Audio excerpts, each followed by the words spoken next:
Arteaga, desde el otro lado del Atlántico, procedente de Argentina, una nación hermanada histórica y culturalmente con España, viene nuestro siguiente invitado.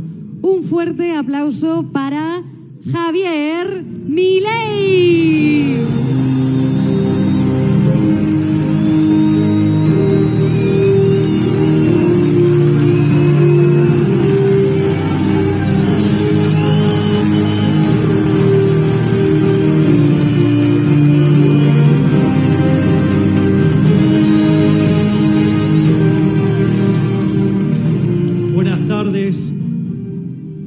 Muchas gracias a todos ustedes.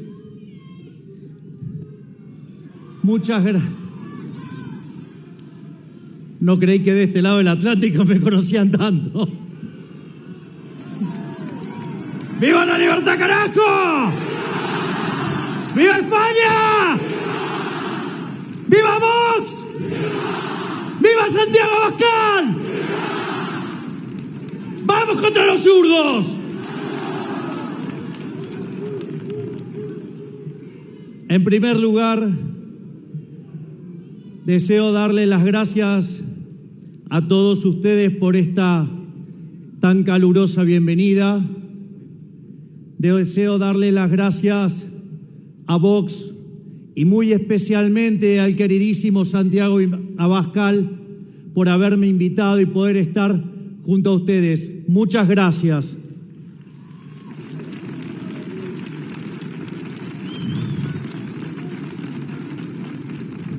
Mi charla de hoy esencialmente va a ser sobre la batalla cultural y con especial foco en mi materia, que es la economía. Entonces vamos a tratar de entender cómo el zurderío nos contamina la vida, cómo buscan destruir nuestra sociedad, cómo buscan arruinar nuestras vidas convirtiéndonos en esclavos. En ese sentido, lo primero que tenemos que tener claro es que allá en 1989 se cayó ese muro, el muro de la vergüenza, y aplastó a los zurdos. Y sin embargo siguen contaminando nuestra sociedad. Y eso es muy a pesar de que aquellos países que son más libres crecen el doble que los países reprimidos. Aquellos países que son más libres tienen un PBI per cápita que es 8 veces más grande que el de los países reprimidos. No solo eso, ellos que tanto hablan de la desigualdad, los países libres, el decil más bajo es 11 veces más rico que el del país reprimido. No solo eso, sino que además el decil más bajo está mejor que el 90% del país reprimido. Hay 25 veces menos de pobres en el formato estándar, 50 veces menos en el formato extremo. La gente vive un 25% más. Y además, ellos que se jactan de los derechos que consiguen, los países libres tienen más derechos políticos que los que supuestamente dan ellos.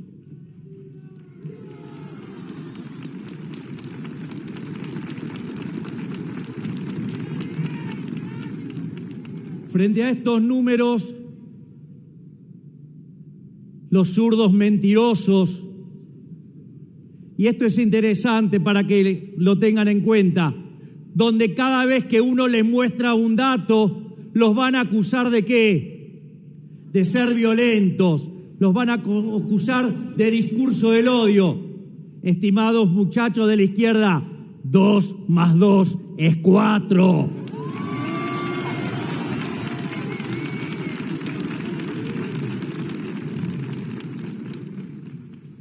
Y muchas veces, cuando uno plantea esta cuestión de evidencia cuantitativa, dice, pero no, Son países que son culturalmente distintos, que tienen elementos distintos, personas distintas. Y la realidad es que la evidencia también los contradice. Porque cuando uno mira la experiencia de Alemania, la Alemania occidental, la Alemania capitalista progresó y sin embargo la Alemania comunista se hundió. De hecho, el muro en realidad verdaderamente mostró la caída del socialismo no en 1989, sino cuando lo tuvieron que construir en 1961. Es más, esa triste historia está narrada por una canción de un compatriota de ustedes, Nino Bravo, que se llama Libre y que justamente cuenta la historia de Peter Fetcher cuando intentó salir de ese horror que es el socialismo real.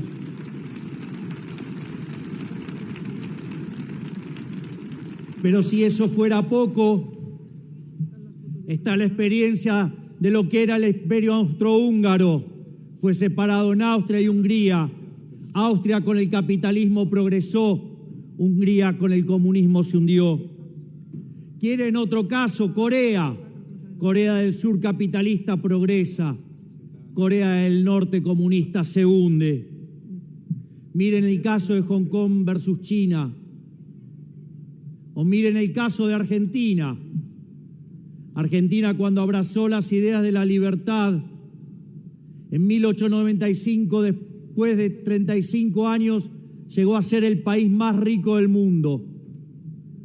Hoy, después de más de 100 años de estar abrazando tanto socialismo, hoy Argentina está 70 en el ranking mundial si se toma el tipo de cambio oficial y 140 al paralelo. Es decir, el socialismo es la máquina de empobrecer. El socialismo en siempre y en todo lugar un fenómeno empobrecedor, un fenómeno miserable, un fenómeno del odio, un fenómeno de la violencia.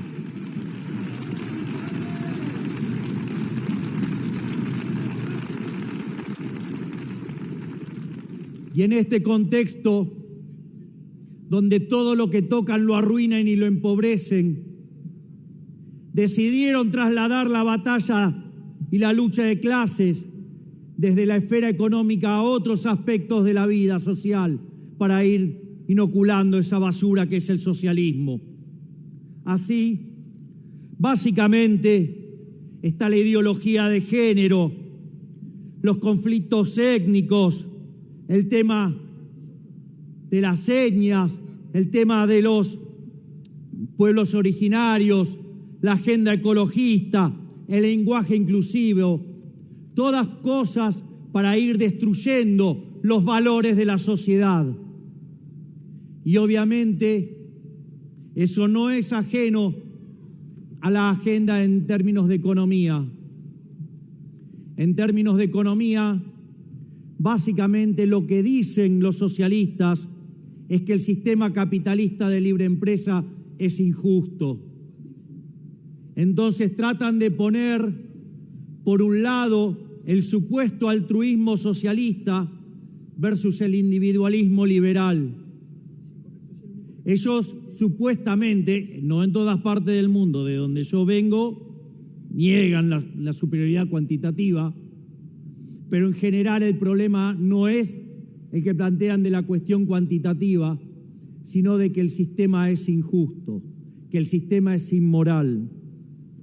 Y en ese sentido plantean un trade-off entre desigualdad y eficiencia. Reconocen que el sistema capitalista de libre empresa es más productivo, pero que no se puede soportar la desigualdad. Y eso lo estructuran bajo un lema que es que donde nace una necesidad, nace un derecho. Pero ¿cuál es el problema? El problema es que las necesidades son infinitas y los derechos alguien los tiene que pagar.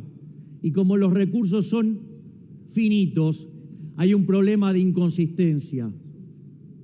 Ese problema de inconsistencia entre necesidades infinitas y recursos finitos, la ciencia económica y el capitalismo de libre mercado lo resolvió vía el sistema de precios. Sin embargo, a los socialistas, que se caracterizan por su violencia, no les gusta y entonces lo quieren recomponer y reconstruir vía la acción violenta del Estado, con esa idea de la justicia social, una idea violenta e injusta porque implica tratar desigualmente frente a la ley a la gente, implica quitarle a uno para darle a otro. Pero la contracara de esta locura, y es la experiencia que vengo a contarles, es que esto se manifiesta en un profundo desequilibrio fiscal. Entonces, en primer lugar, recurren al endeudamiento. El endeudamiento es una política absolutamente inmoral, porque implica que la fiesta de hoy se la vamos a pasar a nuestros hijos, a nuestros nietos, a los que no votan y a las personas por nacer, aun cuando ellos quieran matarlos dentro del vientre de la madre.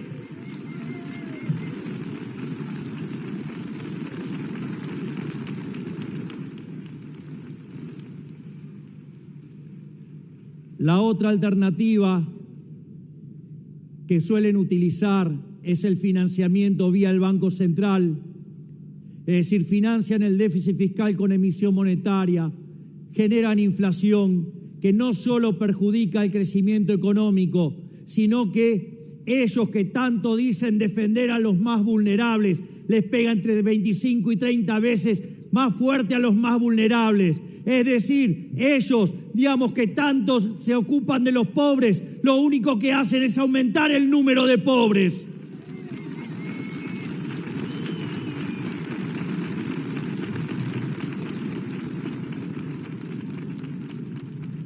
Y una vez que agotan estas fuentes irregulares, como es el endeudamiento, como es la emisión monetaria, recurren lisa y llanamente a la violencia que implica el cobro de impuestos.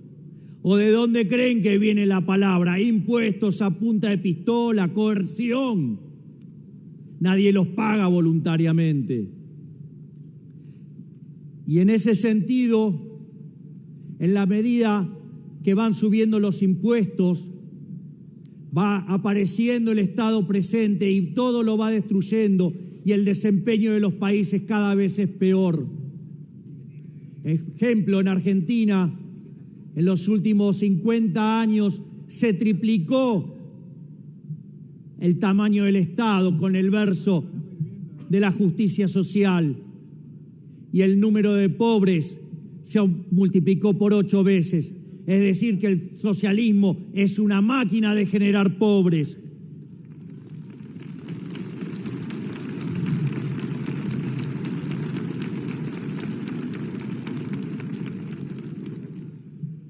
Y en este sentido, también hay parte de responsabilidad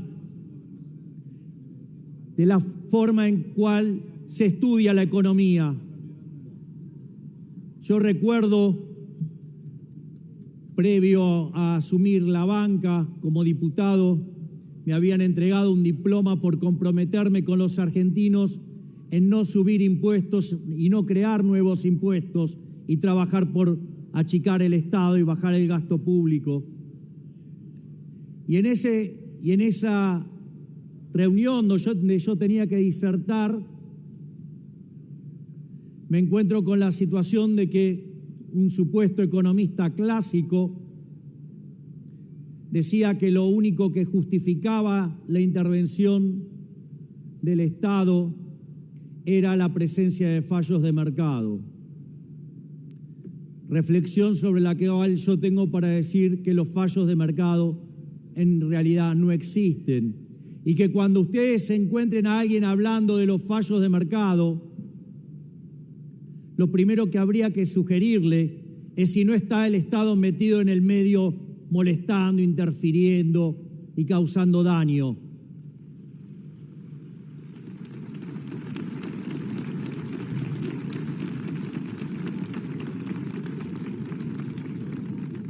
Y si aún así se mostrara que no está metido el Estado, invitaría a quien diga eso que vaya y estudie de vuelta el tema, porque seguramente lo hizo mal.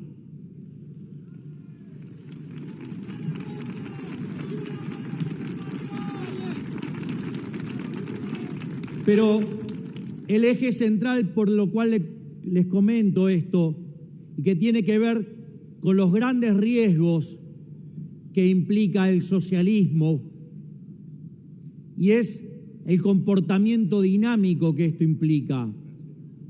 Ya en su libro Intervencionismo, el mito de la tercera vía, Mises decía que no había soluciones intermedias, que solamente existe el capitalismo de libre empresa y el socialismo real. Y siguiendo la lógica de camino de servidumbre de Hayek, cualquier intervención que se haga, lo que va a suceder es que conduce a más socialismo, porque cuando aparece un supuestamente iluminado desde la poltrona diciendo que el mercado falla, lo que está diciendo es que no sabemos tomar nuestras propias decisiones y que ellos las pueden tomar mejor que nosotros. Y eso es falso, porque no son ni omniscientes, no son omnipresentes, no son omnipotentes, no son Dios. Los políticos no son Dios.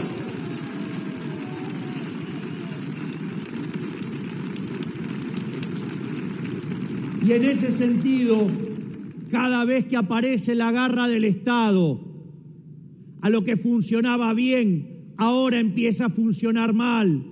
Y eso después demanda más intervención, y después aparece más Estado, y aparece peor funcionamiento, y así sucesivamente.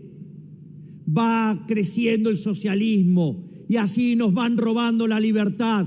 Por lo tanto, quiero también dejarle el mensaje que esto no es para tibios. Acá no valen las soluciones intermedias, porque las soluciones intermedias son funcionales a más socialismo, son funcionales al comunismo.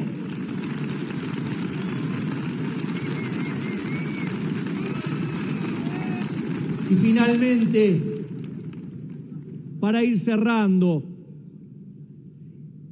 el surderío se arroga una supuesta superioridad moral. Les voy a contar que eso es falso, porque los valores sobre los que se construye el socialismo es la envidia, el odio, el resentimiento, el trato desigual frente a la ley y el asesinato, porque nunca se olviden que ese sistema criminal asesinó a 150 millones de seres humanos.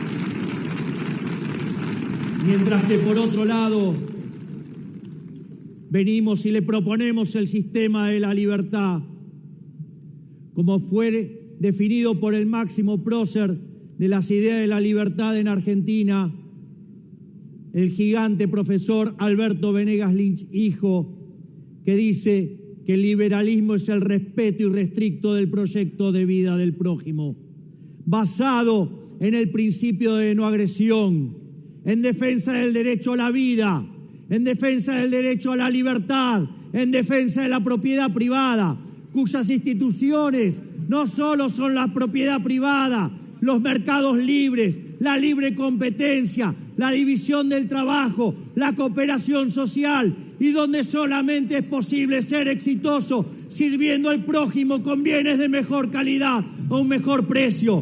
Por lo tanto, no tengan miedo, vayan y den la batalla contra el surderío, que se la vamos a ganar. No tengan miedo, somos superiores productivamente, somos superiores moralmente. Vayan y den la pelea. Esto no es para tibios, esto es para tomarlo de cara a los socialistas y ganarle esta batalla. ¡Viva la libertad, carajo! ¡Viva la libertad, carajo! ¡Viva España! ¡Viva Vox! ¡Viva Santiago Abascal! ¡Viva la libertad, carajo! Muchas gracias.